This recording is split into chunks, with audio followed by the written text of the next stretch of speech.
and welcome back to the Putty Mod YouTube channel. And today we have something a little bit different.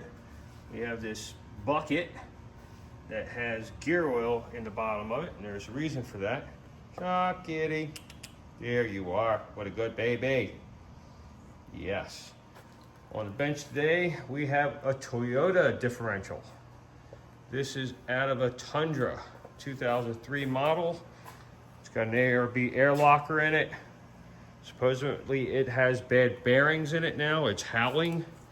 I'm going to do some preliminary checking of things, looking this over, determining what backlash is right now out of the truck. Since I did not set this thing up, this was set up by somebody else, and now it's in my hands because things are not right, or at least that's what they think it may be. This may be the issue. They provided a bearing kit with the job. Has a crush tube in it. You've got your carrier bearings, inner and outer pinion bearings, a new pinion nut, a new pinion seal, some ultra gray, which we will not be using. But anyway, everything you need to set up one of these differentials. And we're going to go ahead and check things out, look for pattern, all that stuff before we take it apart and see what we got going on. And then as we get it apart, do the inspections of things and see if it truly is this thing causing problems, if it's got actual bad bearings in it, because I've spun it and it really doesn't feel bad, and it spins pretty smoothly. So we'll get things looked at and see what we got. All right, we're checking backlash right now. It's a little hard to do this after this thing has been ran for a while. It's got oil in it. It does loosen things up. So to get an accurate reading, it's not real easy. I'm using the input flange to do this with, not running the ring gear as it is right now. And I'm coming up with about about 3 thousandths here. I'm gonna go ahead and move this, hold on a second, to another part of the gear. Again, we're on another part of the gear now. And we're in about the same position. I know the needle's all over the map, but I can hear it. And we're at about 3.5 thousandths, which is a little tight on this particular setup, but it's not that bad. I'm gonna go ahead and check for pattern now. All right, we're back with pattern. Doesn't look like it's hitting bad at all. Looks like it's hitting good.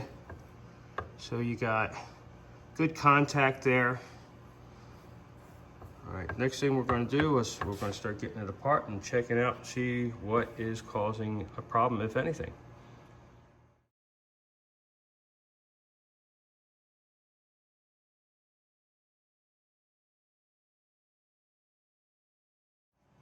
All right, we got this puppy apart. The carrier bearings, or LSD bearings, have definitely seen better days. They're not in that great a shape. I'm not sure that's causing the noise that these people are complaining about. Really isn't that bad. But the pinion now is really loose, and I can hear the bearings in that. I can also see the bearing moving a little bit. So I'm thinking this inner pinion bearing may have some damage on it. I'm going to go ahead and tighten that pinion load up some and then feel it, and I'll know for sure after that how good, bad, or indifferent they are before I even take it apart. All right, I went ahead and I torqued the pinion nut down to get a proper load on it.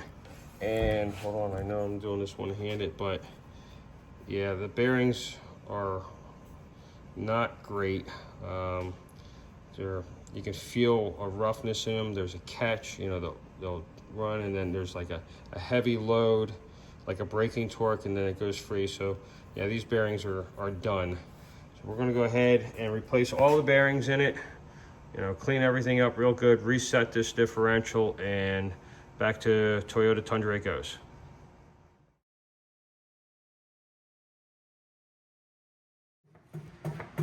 The weird thing is, I was just talking about how I needed some holes drilled. Oh, Just talking about just that. talking about. And here All right, you we're are. just going to start putting these ARB fittings in here, or fittings for the ARB air locker. It's the first thing we're going to do on our reassembly of this. This rear is in pretty rough shape. The shims are all bent and distorted. Hold on, I'm going to clean the lens on this camera. I think that's a little better. Bearings are just pretty rough. Just getting them off. They weren't that bad a shape. This one here was the worst one. This is the outside bearing. The ring gear side of this setup, this bearing was pretty rough. It was an absolute nightmare getting off. Had to cut it off. It was just under a tremendous amount. We put 30 tons on it, would not budge. So we ended up cutting it off. But anyway, that's all. We have this. It was shimmed. When they built this thing, they instead of replacing the crush tube, they shimmed the crush tube. So of course we're going to get rid of that. We're going to put a new crush tube in it, all new seals and things of that nature.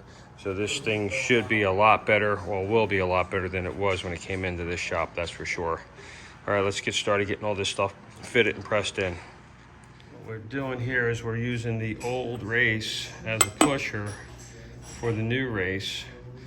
This one really got a perfect lineup.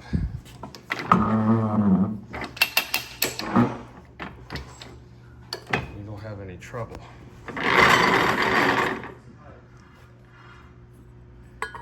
Just gotta pop that puppy out, but there you go, we're in.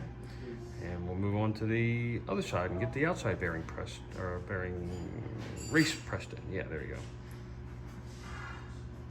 There.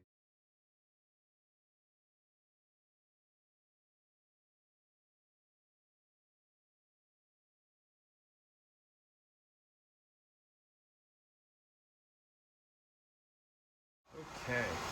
All right, like we were saying earlier in this video, got rid of that shim that was underneath the race for the large bearing here, and we went ahead and shimmed underneath the pinion head.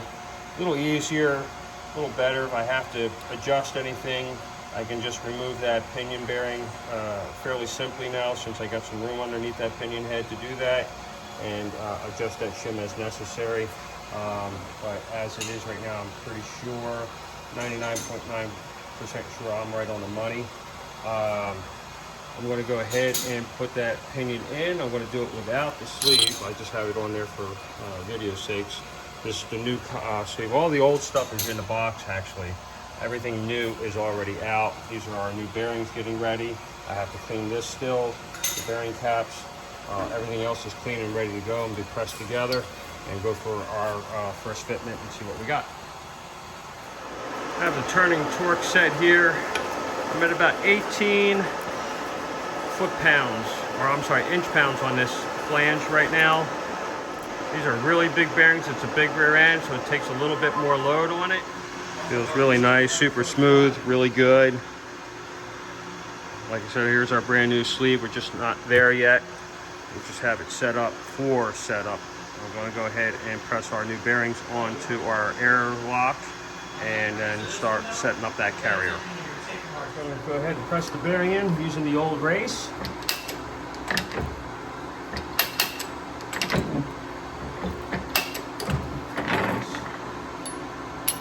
We good? Mm-hmm. Nice. Little assistance there from the Dotson Daddy. Yeah. Oh yeah. All right. We are set up now. Shims are in place.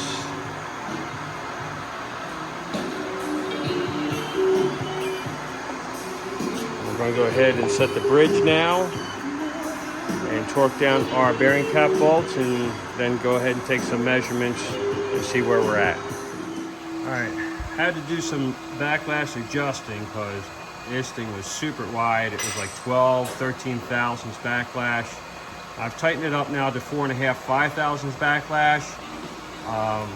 It had paper thin shims in there, and you can see how they are all, distorted and everything. So went ahead and put some proper shims into this differential. Now we're going to go ahead and check that pattern and see what we got. All right, there's our pattern. right on money, dynamite. And that's 4.5, 5.5 thousandths. So now we're going to take it apart. We're going to have to resolder the copper line as it has broke off the airlock, which I kind of figured it was. It was so fragile, and having to take this thing apart and put it back together several times, I kind of figured it wasn't going to hold out, but it didn't. So doing this as a favor, so no good deed goes unpunished, as they say. That's the ARB grease for the bearing temple, so we don't have any galling and we get a proper torque.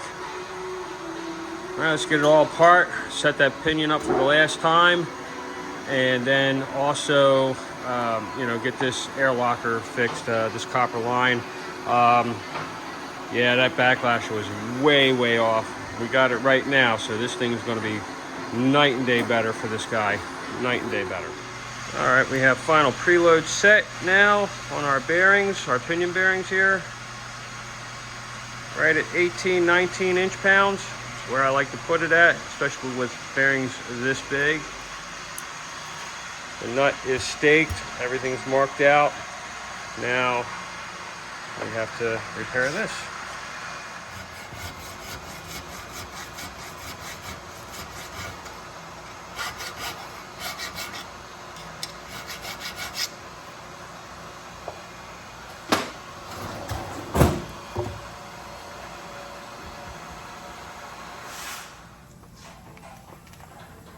Go through them again.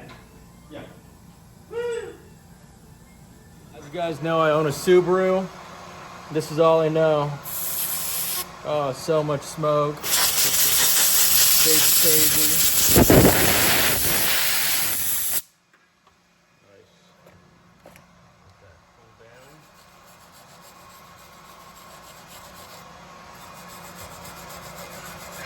Again, Ben, this is not my wheelhouse. Smoke it. You the man, Dotson Daddy. You the man. I could actually wash it a little bit better. Yeah, you want to go for a little more?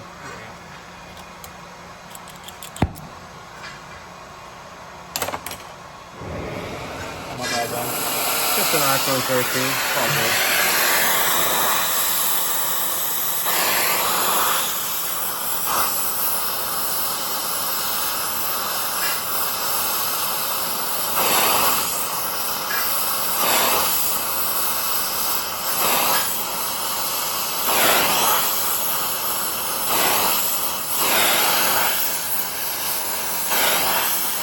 That's better. Nice. I suck at this. I was gonna do it again. Yeah, there you go. Fucking wizard tree. Shop Kitty didn't like that too much. Shop Kitty. Shop Kitty. Looks good, brother. Looks good.